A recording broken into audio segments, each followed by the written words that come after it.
Sa bisa ng warrant of arrest, napasakamay ng mga otoridad ang nakatalang top 1 most wanted person sa kasong rape sa bayan ng Nabunturan, Davao del Oro, matapos itong maaresto ng kapulisan sa Kidapawan City. Ang balita mula kay Patrolwoman Daphne Pasaol. Gusto ng mga otoridad ang tinuturing na number 1 most wanted person sa bayan ng Nabunturan, Davao del Oro para sa kasong panggagahasan noong Agosto 12 taong kasalukuyan sa sitio sa bayan Barangay Elumavis, Kidapawan City, North Cotabato. Kinilala ang suspect na si alias Jos, 18 anyos, estudyante at residente ng Purok 20, Barangay Poblasyon, Nabunturan, Davao del Oro.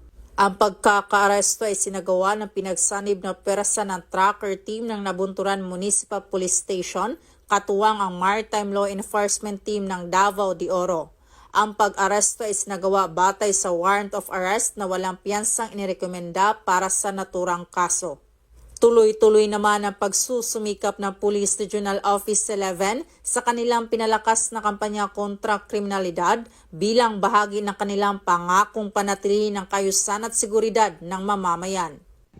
Mula dito sa Region 11, ako ang inyong PNN correspondent, Patrolwoman Daphne Pasaol, alagad ng batas, tagataguyod ng balitang pulis.